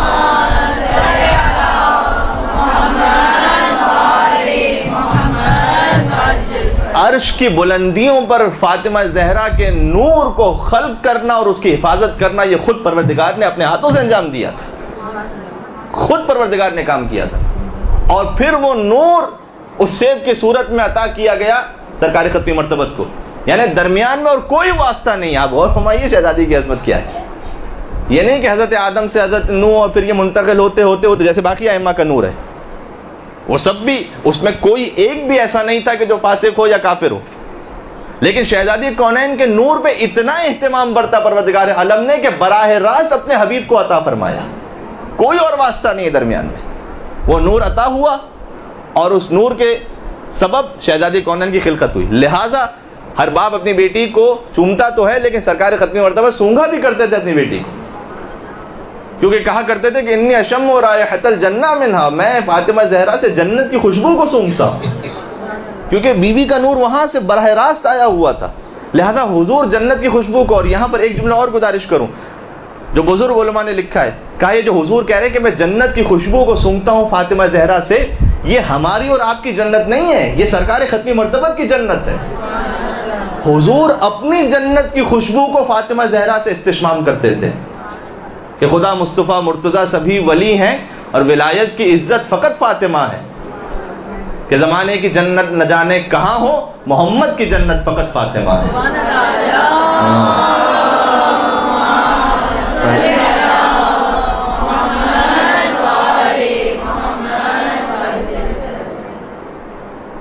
یہ جملہ میں نے عرض کیا تھوڑا سا شہزادی کی ولادت کے حوالے سے کہ ان کی ولادت کا اہتمام کیسے ہوا تھا. اور پھر وہ ظاہر ہے کہ اس ڈیٹیل روایت میں نہیں جانا چاہتا کہ 40 دن تک کہا گیا کہ آپ دوری اختیار فرمائیے شہزادی خدیجہ سلام اللہ علیہا سے. اس کے بعد اللہ نے عرش پہ بلایا اور وہ نور عطا کیا اور وہ نور پہ شہزادی کونین کی خلقت کا سبب بنا. جب شہزادی کونین تشریف لائی ہیں تو سورہ کوثر کی تفسیر بن کر ظاہر تشریف لائی ہیں. میں نے جو جملہ عرض کیا تھا کہ اللہ نے اپنے نظام کو بدل دیا کہ ہر شخص کی نسل بیٹے سے آگے بڑھتی ہے، سرکار ختم مرتبہ کی نسل بیٹی سے آگے بڑھی، اور یہ افتخار ہے فاطمہ زہرا کے فرزندوں کا، ان کی اولاد میں آنے والوں کا، کہ وہ نسل رسول اللہ میں سے ہیں۔ آپ میں سے جتنے سعادات تشریف فرمائیں، باقی سعادات کا احترام اس لیے ہے کہ وہ منسوب ہیں فاطمہ زہرا سلام اللہ علیہ سے، اور ہم جو امام حسین علیہ السلام کی زیارت پڑھتے ہیں اس میں پہلا جملہ کہتے ہیں السلام علیکہ یا ابا عبداللہ، دوسرا جملہ کیا کہتے ہیں؟ السلام علیکہ یا ابن رسول اللہ، جبکہ ہیں فاطمہ زہرا کے فرزند، رسول اللہ کے نواسے ہیں، پوتے تو نہیں ہیں۔ نسل کس طرح سے آگے بڑھتی ہے؟ ویسے پوتے سے آگے بڑھتی ہے، نواسے سے نہیں بڑھتی، لیکن نواسے رسول ہونے کے باوجود ہم کہتے ہیں السلام علیکہ یا ابن رسول اللہ، کیونکہ فاطمہ زہرا کے ذریعے سے نسل رسول اللہ آگے بڑھی ہے، علی اور فاطمہ کے ذریعے سے۔ اس لیے اللہ نے علی اور فاطمہ کی شادی کا بھی وہ اہتمام فرمایا تھا کہ شادی کے کارڈ پر تو ہر ایک لکھ لیتا ہے کہ شادیاں آسمانوں پر ہوتی ہیں اور سجائی زمین پر جاتی ہیں، یہ افسانہ ہے فقط، لیکن یہ بات حقیقت ہے فاطمہ زہرا سلام اللہ علیہ اور علی مرتضیٰ کے ازدواج کے لیے، اس لیے کہ اللہ نے خود وہ اہتمام کیا تھا اور عرش پر شہزادی اور امیر المومنین کے ازدواج کا اہتمام فرمایا تھا، اور اہتمام اس انداز سے فرمایا کہ والعاقد رب العالمین، خود پروردگار عالم نے ان کا نکاح پڑھا تھا عرش الہی کی بلندی پر، اور وہاں سے جو نسل آگے بڑھی، اس نسل کی اہمیت یہ ہے کہ نسل رسول ہے۔ حجاج ابن یوسف کے سامنے عید کا دن تھا، ایک علی کے شیعہ کو لایا گیا جس کا نام تھا یحییٰ ابن یامر، میں اپنے موضوع ہی پر ہوں، یہ اچانک سے حجاج کا ذکر ہوا، اس کی وجہ ہے۔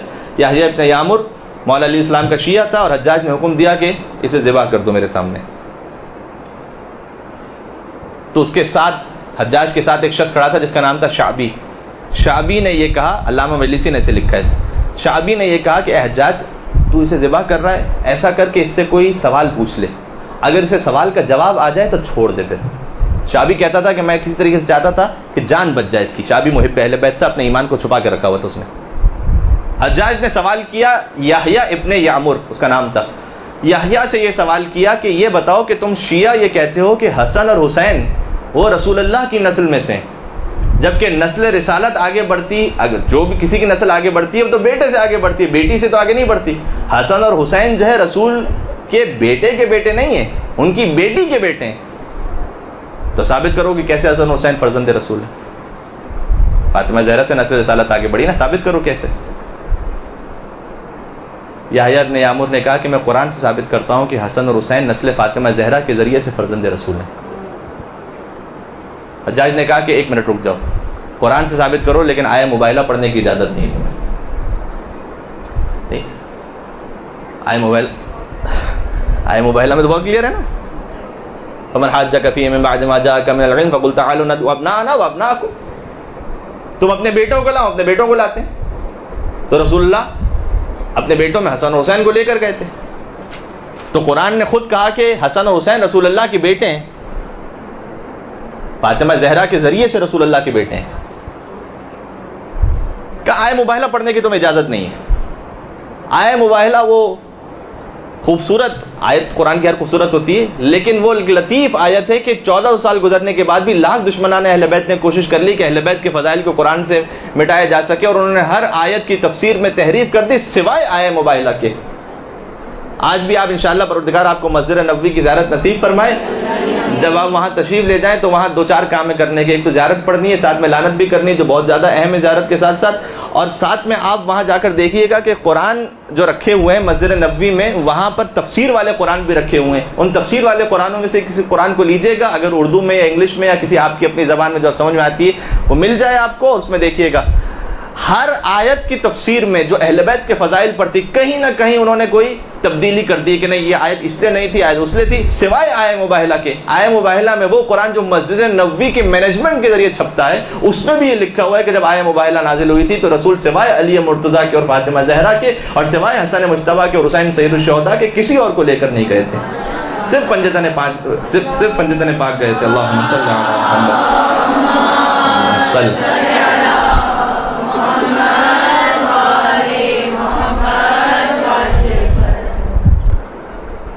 آیہ مباہلہ بہت واضح ہے، حجاج نے کہا آیہ مباہلہ نہیں پڑھنا، یحییٰ نے کہا کہ حسن اور حسین فاطمہ زہرا کے بیٹے ہیں لیکن ہیں رسول کے بیٹے. اسے سمجھانے کے لیے اور اسے ثابت کرنے کے لیے میں آیہ مباہلہ تھوڑی پڑھ رہا تھا, میں تو قرآن کی کوئی اور آیت پڑھ رہا تھا جس سے ثابت ہوتا ہے حسن اور حسین فرزند رسول ہیں. حجاج نے کہا قرآن میں کوئی اور آیت بھی ایسی ہے؟ کہا بالکل قرآن میں ایک اور آیت ہے. تو کون سی آیت ہے؟ جو میں نے سنامہ کلام میں پڑھی تھی, سورہ انعام کی آیت ہے, آیت نمبر 84, وہ جا کے آپ چیک کیجیے گا. پروردگار کہتا ہے وَمِن ذُرِّيَّتِهِ داؤد وسلیمان, ابراہیم علیہ السلام کی نسل میں سے تھے داؤد اور سلیمان. ٹھیک ہے. وَأَيُّوبَ وَيُوسُفَ وَمُوسَى وَهَارُونَ, ایوب, یوسف, موسیٰ, ہارون سب ابراہیم کی نسل سے تھے. وَكَذَلِكَ نَجْزِي الْمُحْسِنِينَ, ہم احسان کرنے والوں کو ایسے ہی جزا دیا کرتے ہیں. وَزَكَرِيَّا وَيَحْيَا وَعِيسَى وَإِلْيَاسَ, زکریا, یحییٰ, عیسیٰ, الیاس یہ سب ابراہیم کی نسل سے تھے. وَكُلٌّ مِّنَ الصَّالِحِينَ, یہ سب اللہ کے صالح بندے تھے. یہ قرآن کی آیت ہے. کہ یہ قرآن کی آیت ہے یا نہیں؟ کہاں ہے؟ اسے ثابت کیسے ہوتا ہے؟ کہ یہ بتا کہ, پھر سنیے گا, یہ بتا کہ اللہ کہتا ہے کہ ابراہیم کی نسل سے تھے کون کون؟ داؤد, سلیمان, ایوب, یوسف, موسیٰ, ہارون, زکریا, یحییٰ, عیسیٰ, الیاس. یہ بتا عیسیٰ علیہ السلام جو ابراہیم کی نسل سے تھے وہ کیسے تھے؟ اس نے سوال کیا. عیسیٰ ابراہیم کی نسل سے تھے, قرآن کہتا ہے کیسے تھے, کس کے ذریعے سے تھے؟ سوچ میں پڑ گیا تھوڑا سا. عیسیٰ کا تو کوئی باپ نہیں تھا. کہتا ہے کہ مریم کے ذریعے سے فرزند ابراہیم تھے. اللہ اکبر. کہ مریم کے ذریعے سے فرزند ابراہیم تھے. یہ بتا عیسیٰ اور ابراہیم میں فاصلہ کتنا ہے؟ کئی سو صدیوں کا فاصلہ ہے. کہ اتنے سالوں کے بعد عیسیٰ مریم کے ذریعے سے فرزند ابراہیم ہو سکتے ہیں, تو بغیر کسی فاصلے کے حسن اور حسین فاطمہ زہرا کے صدقے میں فرزند رسول کیوں نہیں ہو سکتے ہیں؟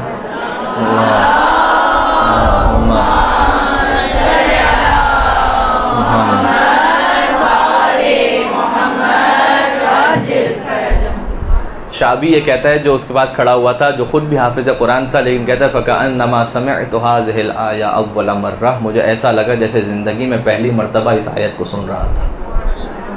ایسی دلیل تھی اس میں. تو اس بیوی کی ولادت کے موقع پر اس عظیم واقعیت کو بھی یاد کیجیے گا کہ ان کے صدقے میں نسل رسالت آگے بڑھی ہے. آج جتنے سعادات ہیں وہ شہزادی کونین کا صدقہ ہے, ان کی نسل متاخر ہے. اور خود مولا علی علیہ السلام نے اور شہزادی نے اسے بار بار اس انداز سے بیان, مثلا جنگ جمل میں جب محمد حنفیہ حملہ کرتے ہیں اور آگے نہیں بڑھ پاتے لشکر سے, اور جو دشمن کا لشکر ہے اس میں درمیان میں داخل نہیں ہو پاتے, بار بار کوشش کرتے ہیں, آگے جاتے ہیں اور پیچھے آتے ہیں, پھر کوشش کرتے ہیں, پھر آگے جاتے ہیں اور پیچھے آتے ہیں.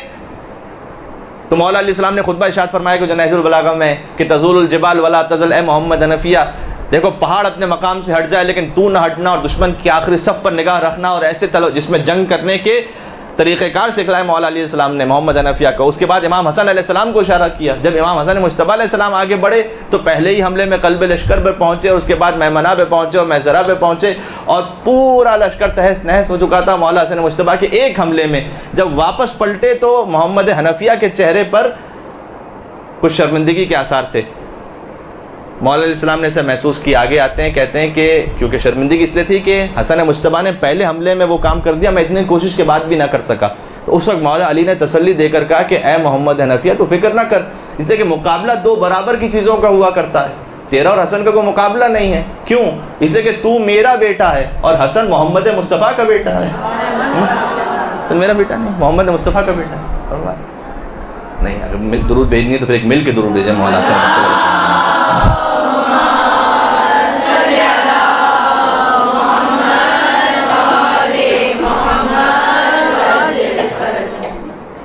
یہ جتنا اس وقت تھوڑی سی گنجائش تھی میں نے عرض کر دیا.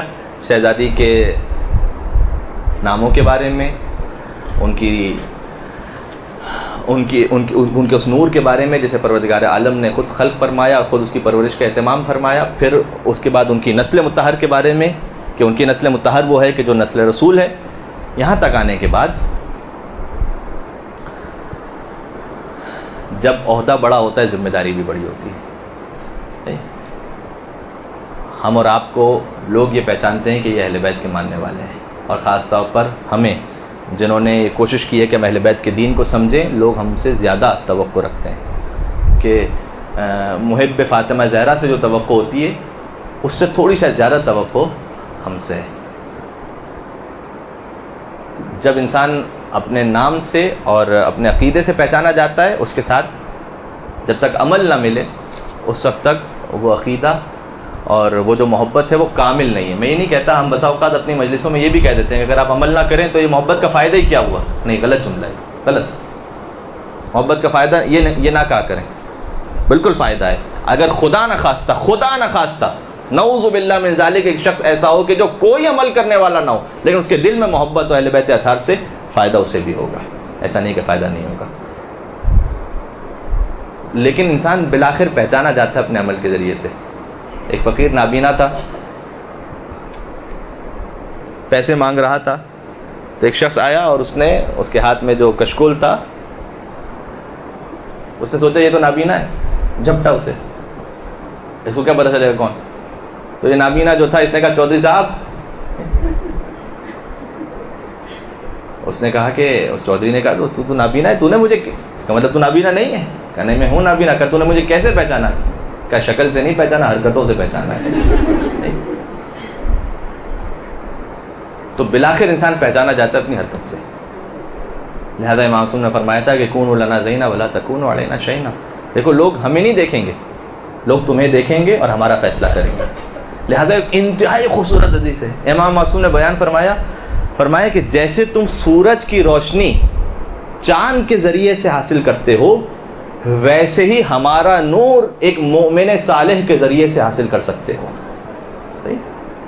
سورج کی روشنی چاند کے ذریعے سے ملتی ہے تو کم ہو جاتی ہے، لیکن روشنی بہرحال ملتی ہے۔ امام معصوم نے فرمایا کہ ہمارا جو نور ہے وہ تم تک نہ بھی پہنچ سکے، لیکن اگر کوئی مومن صالح ہے اس کے ذریعے سے تم نور امامت، چونکہ جب تک امام اسے عطا نہ کرتے وہ صالح بن نہیں سکتا تھا، لہذا اس میں نور امامت ہے، اس کی وہ جو جھلک ہے وہ تم بھی حاصل کر سکتے ہو۔ لہذا یہ مومن صالح جب کسی مقام سے گزر جائے اللہ اس کے صدقے میں عذاب کو دور کر دیا کرتا ہے، اس لیے کہ اس کے ساتھ ساتھ نور امامت چل رہا ہوتا ہے۔ کاش وہ نور، اس کی کوئی جھلک مجھ اور آپ میں سے بھی آ سکے۔ یہ اصل اہم ہے کہ اپنی معرفت کو بڑھائیے، اور اہل بیت علیہ السلام کے فضائل، جتنا آپ کی معلومات میں اضافہ ہوتا جائے گا ان فضائل کے سلسلے میں، آپ کی انشاءاللہ عبادت اس میں بہتری آتی چلی جائے گی۔ ساتھ میں آخر میں یہ ہے کہ وہ جو نور ہے وہ نور انشاءاللہ کوشش کیجیے گا کہ ہماری ذات میں وہ نور جھلک سکے، اور ہر چیز میں دیکھیں۔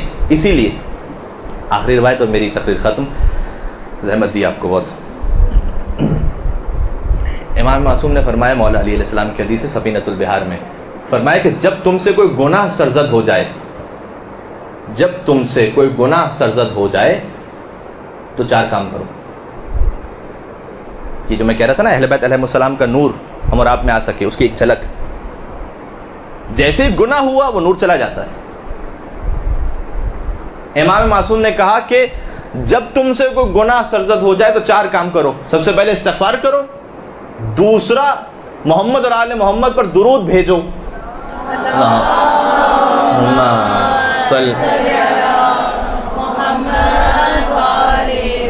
تیسرا ہمارے دشمنوں پر لعنت بھیجو، اور چوتھا فرمایا کہ امیر المومنین سے تجدید بیعت کرو، یعنی پھر سے ان کی بیعت کرو۔ یہ کیا امام سمجھانا چاہ رہے تھے؟ سمجھانا چاہ رہے تھے کہ جیسے ہی تم سے کوئی گناہ ہوا، وہ جو ہمارا نور تھا تم سے نکل گیا، تم ہماری ولایت کے دائرے سے نکل کر کہاں پہنچ گئے؟ ہمارے دشمنوں کے پاس پہنچ گئے۔ چونکہ ہر گناہ آپ کو دشمنان اہل بیت میں ملے گا، اور ہر طہارت آپ کو اہل بیت اطہار میں ملے گی۔ تو اگر بے حجابی ہے تو دشمنان اہل بیت کے پاس ہے، اگر جھوٹ اور غیبت اور حسد اور کینہ ہے تو دشمنان اہل بیت کے پاس ہے۔ کہ جیسے ہی تم سے کوئی گناہ سرزد ہوا استغفار کرو اور ہم پر درود بھیجو۔ کیوں؟ اس کی علماء نے وضاحت یہ کی ہے کہ جیسے ہی گناہ ہوتا ہے اہل بیت علیہ السلام کا نور چلا جاتا ہے۔ جب انسان استغفار کرتا ہے اور ان پر درود بھیجتا ہے تو اللہ اس نور کو پھر سے عطا فرما دیتا ہے، وہ نور پھر سے واپس آ جاتا ہے۔ ہمارے دشمنوں پر لعنت بھیجو درود کے بعد، اس بات کے اظہار کے لیے کہ اے پروردگار میں اہل بیت کی ولایت کے دائرے سے نکل کر کہیں اور پہنچ گیا تھا، میں ان پر لعنت بھیجتا ہوں، میں پھر سے اہل بیت کی ولایت میں آنا چاہتا ہوں، واپس آ جاؤ، اور تجدید بیعت کرو، پھر سے مولا علی علیہ السلام کے ہاتھوں پہ بیعت کرو۔ کہ میں علی کی بیعت سے نکل گیا تھا.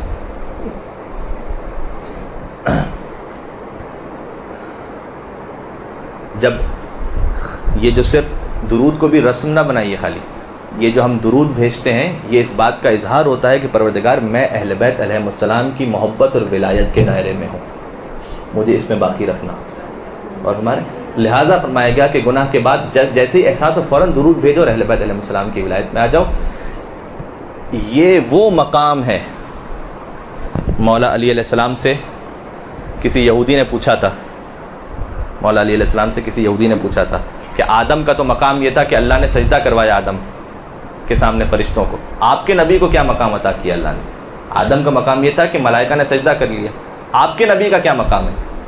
فرمایا کہ ہمارے نبی کا مقام یہ ہے کہ ملائکہ کے اس جہان سے اوپر ہے ایک عالم جبروت، اس عالم جبروت پر اللہ خود مستمرن محمد مصطفیٰ پر درود بھیج رہا ہے، اللہ بھیج رہا ہے.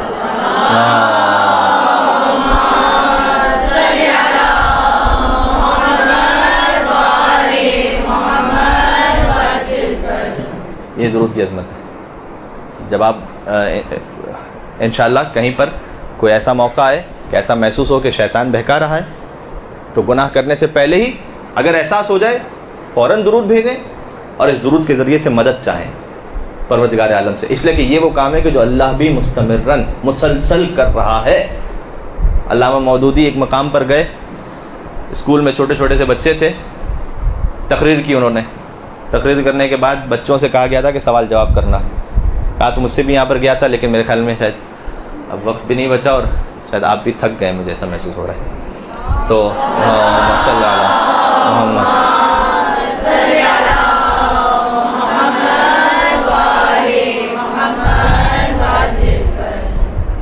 آپ نہیں تھکے تو میں تو بہرحال تھکا ہوا ہوں. تو علامہ مودودی بچوں نے سوالات پہلے سے، جب کوئی بڑا آدمی جاتا ہے نا تو بہت مرتبہ پہلے سے پلانٹیڈ ہوتا ہے، سب کچھ پہلے سے فکس کر لیا ہوتا ہے کہ کیا بچہ کیا پوچھے گا، کون سا بچہ کیا پوچھے گا. تو ایک بچہ کھڑا ہوا، کہا حضور یہ بتائیے کہ کتنی نمازیں دن میں واجب ہیں؟ تو انہوں نے کہا 5 نمازیں واجب ہیں. سبحان اللہ جی سبحان اللہ. سب نے کہا واہ واہ واہ واہ بھائی. تو اب اس کے کیوں؟ اس لیے کہ یہ کہنا کہ مجھے نہیں معلوم، نا، یہ کہنے کا جگر ہونا یہ ہر ایک میں نہیں ہوتا. یہ وہ پھر اگر کبھی موقع ملا تو واقعہ سناؤں گا کہ یہ ہمارے علماء کا جگر ہے، جو اگر نہیں معلوم تو کہہ دیتے ہیں کہ نہیں معلوم، اس لیے کہ ہم معصوم اور کامل نہیں ہیں. کامل فقط علی مرتضیٰ ہیں اور ان کی اولاد ہے، بس ہم تو کامل نہیں. لیکن ان کو یہ ڈر تھا کہ میں کیسے کہوں گا کہ مجھے نہیں معلوم. بچوں کو فکس کیا ہوا تھا. کسی نے پوچھا کہ رمضان میں کون سے روزے ہوتے ہیں، اور کسی نے روزے کے بارے میں ایسا پوچھا، کسی نے تھوڑا سا حج کے بارے میں پوچھا. ایک بچہ کھڑا ہو گیا کہ حضور میرا، وہ ان پلانٹیڈ کھڑا ہو گیا کہ حضور میرا بھی ایک سوال ہے. کہ پوچھو. کہ بتائیے کہ اللہ اس وقت کیا کر رہا ہے؟ انہوں نے سے گور کے دیکھا کہ اللہ اس وقت کیا کر رہا ہے. عینی شاہدین وہ بتاتے ہیں کہ انہوں نے پوچھا پہلے کہ کہیں تم شیعہ تو نہیں ہو؟ تو اس نے کہا کہ نہ صرف یہ کہ شیعہ ہوں بلکہ اولاد فاطمہ زہرا میں سے ہوں، سید بھی ہوں. کہا بیٹھ جاؤ، اس لیے کہ تم نے بالکل غلط سوال کیا ہے، یہ بدعت ہے. ہمیں کیا پتا اللہ کیا کر رہا ہے؟ اس نے بیٹھتے ہوئے کہا کہ میں بتاؤں کہ اللہ کیا کر رہا ہے؟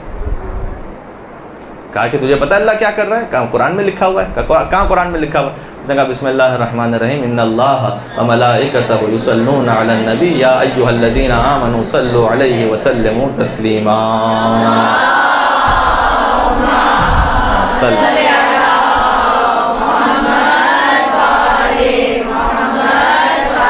جب شہزادی کونین پر آپ درود بھیجیں گے تو اس کے ساتھ کچھ شرکت کا موقع مل جائے گا کہ جو لا شریک ہے. لہذا پروردگار عالم اس عمل کو انجام دیتا ہے. میں نے کیوں یہ بات آخر میں کہی؟ میں نے عرض کیا کہ ہم اپنے عمل سے ظاہر ہے کہ بالآخر پہچانے جائیں گے، آخر الٹیمیٹلی عمل دیکھا جاتا ہے. جب کبھی خدا نخواستہ کوئی گناہ سرزد ہو جائے یعنی شہزادی کونین سے ہم دور ہو چکے ہیں، پھر سے ان کی ذات پر درود بھیجیں اور ان سے قریب ہونے کی کوشش کریں. شہزادی مدد فرماتی ہیں. میرے خیال میں اگر کسی کا کوئی سوال ہے تو وہ کر لے، ورنہ بس میں اختتامی کلمہ دعا کے ساتھ ختم کر دوں اس بات کو.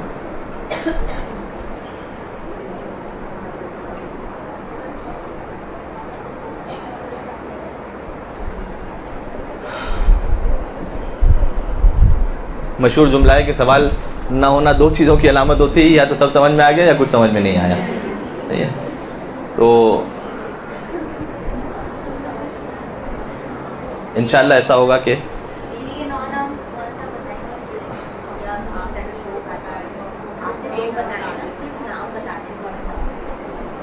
بیوی کے جو 9 نام ہیں وہ ہیں فاطمہ سلام اللہ علیہ، زہرا اور مبارکہ، راضیہ، مرضیہ، محدثہ، صدیقہ، طاہرہ، بتول.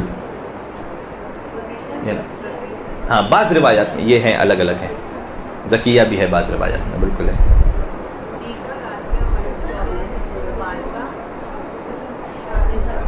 اور طاہرہ، بتول، محدثہ.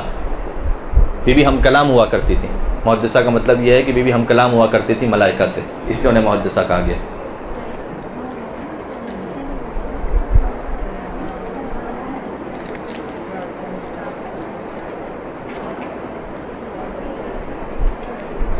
سوال یہ کہ کیا شہزادی کونین کو منصورہ بھی کہا جاتا ہے؟ مجھے جو اس وقت یاد آ رہا ہے کہ شاید شہزادی کی کسی زیارت میں یا امام معصوم کی کسی حدیث میں شہزادی کو اس نام سے یاد کیا گیا ہے. منصورہ یعنی جس کی نصرت اللہ نے فرمائی ہو. معرفت کس طرح سے بڑھائی جائے، ایک سوال یہ بھی ہے. اتقوا اللہ ویعلمکم اللہ، قرآن میں ہے کہ تم اللہ کا تقوی اختیار کرو، اللہ وہ سکھا دے گا جو تمہیں نہیں معلوم. یعنی جتنا پتہ ہے اس پر انشاءاللہ عمل کرنا شروع کیجیے، مطالعہ فرمائیے. جی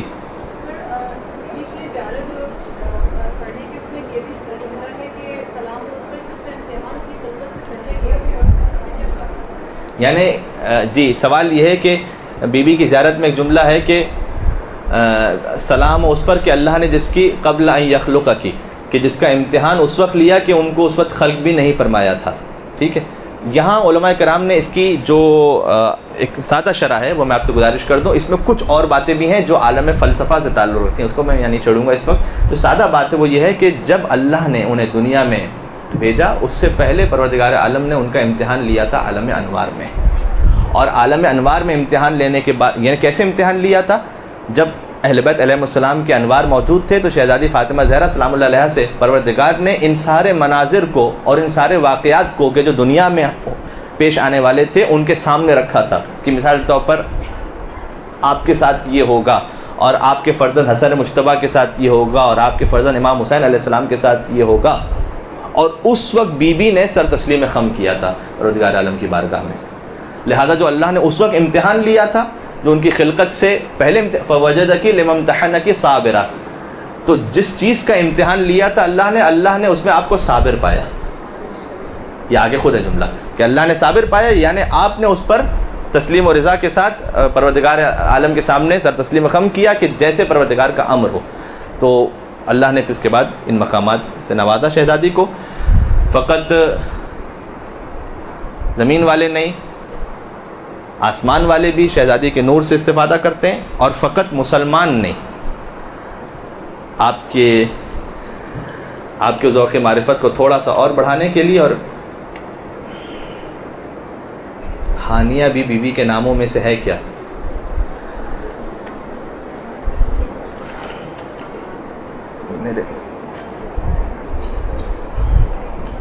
اس پر میں بھی کوئی تبصرہ نہیں کر پاؤں گا، مشکل ہے میرے لیے. پتہ نہیں مجھے کیوں ایسا یاد آ رہا ہے کہ 2 دن پہلے جو میرے نظروں سے گزرا ہے، لیکن کیا اس کی ڈیٹیل تھی وہ میرے ذہن میں اس وقت نہیں ہے، تو میں نہیں کہہ پاؤں گا. جنت والے اشعار دوبارہ پڑھ دیں. سارے اشعار جنت کے ہوتے ہیں. کون سے اشعار؟ حدیث میں ہے کہ من قال فینا بیت شعر بنى اللہ لہ بیتا فی الجنہ، جو ہمارے لیے دنیا میں ایک بیت کہتا ہے اللہ اس کے لیے جنت میں ایک بیت بنا دیتا ہے. یہ حدیث میں جو ہمارے لیے ایک بیت کہتا ہے اللہ اس کے لیے بیت یعنی شعر، اللہ اس کے لیے جنت میں ایک بیت بنا دیتا ہے. کون سے والے اشعار؟ خدا مصطفیٰ مرتضیٰ سبھی ولی ہیں، ولایت کی عزت فقط فاطمہ ہے، اور زمانے کی جنت نہ جانے کہاں ہو، محمد کی جنت فقط فاطمہ ہے. جب پروردگار سکھائے گا تو پھر استاد کی رہنمائی. آگے کیا لکھا ہوا ہے؟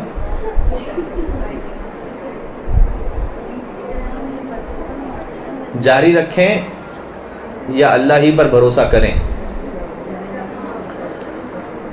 ظاہر ہے کہ اللہ اگر خود سکھانے کے لیے آ گیا تو حضرت موسیٰ تو بے ہوش ہوئے تھے، باقی سب مر گئے تھے، صحیح نا؟ جلوہ جو ہوا تھا، تو اللہ جو سکھائے گا کا مطلب یہ ہے کہ کسی وسیلے کے ذریعے سے سکھائے گا۔ اللہ جب پہنچائے گا اپنی بات کو ہمارے پاس اچھا وہ جو یہ بھی کہیں وہ نہ ہو جائے، کوئی زیادہ اس میں غلط فہمی نہ۔ حضرت موسیٰ علیہ السلام نے جو طور پر جلوہ دیکھا تھا، امام معصوم نے ارشاد فرمایا کہ وہ علی ابن ابی طالب کے شیعوں کا نور تھا جسے موسیٰ تحمل نہیں فرما سکے تھے۔ پروردگار کا نور تو بہت بڑی بات ہے، وہ مولا علی علیہ السلام کے شیعوں کا نور تھا کہ جس کا جلوہ اللہ نے حضرت موسیٰ کے سامنے پیش کیا تھا۔ وہاں سے دق الباب ہو گیا۔ تو میں آپ سے اجازت چاہتا ہوں، پروردگار انشاءاللہ دنیاوی اخروی حاجات آپ کی پوری فرمائے شہزادی کونین کے نام پر۔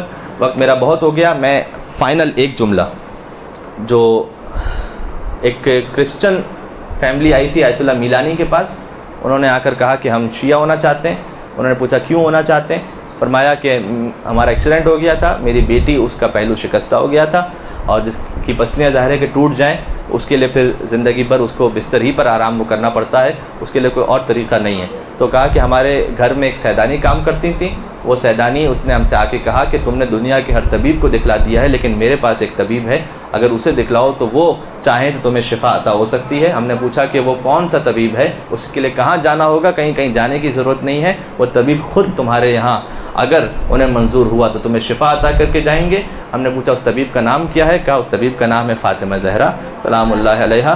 کہتے ہیں ہم اس بی بی کو نہیں جانتے تھے، ہم نے اس بی بی کے بارے میں نہ کچھ سنا تھا نہ ہمیں کچھ پتا تھا۔ اس سیدانی نے کہا کہ بچی جو بستر پر لیٹی ہوئی ہے یہ یا زہرا یا زہرا یا زہرا کہتی جائے، اگر انہیں منظور ہوگا تو اسے ضرور شفا عطا ہوگی۔ اور وہ سیدانی بیان کرتی ہے کہ میں اس حجرے میں کونے میں چلی گئی اور میں نے کہا کہ اے مادر گرامی، سیدانی تھی تو ظاہر ہے کہ ان کی اولاد میں سے تھی، کہا کہ اے مادر گرامی، میں نے آپ کے نام کی راہ انہیں دکھلائی ہے، میں نے آپ کے نام کو انہیں سکھلایا ہے تاکہ شاید اس صدقے میں انہیں ہدایت مل جائے، اب میری عزت کی لاج رکھ لیجئے گا۔ آپ کہتے ہیں میں گڑ گڑا کر دعا کر رہی تھی کہ حجرے میں ایک نور بلند ہوا اور ایک نورانی ہستی تشریف لاتی ہیں، اور انہوں نے اس کے پہلو پر ہاتھ رکھا اور کہا کہ تو بلند ہو جا۔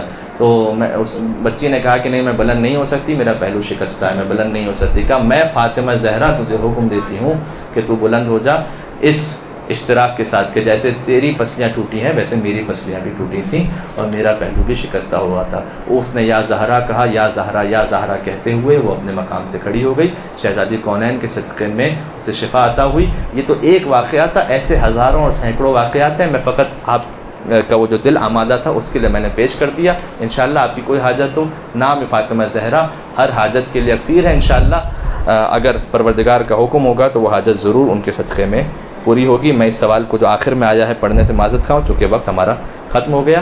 بسم اللہ الرحمن الرحیم۔ یا فاطمۃ الزہراء یا بنت محمد یا قرۃ عین الرسول یا سیدتنا و مولاتنا انا توجہنا واستشفعنا وتوسلنا بک الی اللہ وقدمناک بین یدی حاجاتنا یا وجیہۃ عند اللہ اشفعی لنا۔ اپنے دل میں پڑھیے گا معذرت کے ساتھ، یا وجیہۃ عند اللہ اشفعی لنا عند اللہ۔ مجھے اندازہ ہے کہ خواتین کے حوالے سے گھروں میں کافی بسا اوقات مسائل ہو جاتے ہیں، تو ان مسائل کے لیے کہ اگر کسی کے گھر میں کوئی ایسی مشکل ہے، کوئی پریشانی ہے، تو اس نیت سے یا وجیہۃ عند اللہ اشفعی لنا عند اللہ، ظہور امام زمانہ کے لیے یا وجیہۃ عند اللہ اشفعی لنا عند اللہ۔ صلی اللہ علی محمد وآلہ الطیبین الطاہرین۔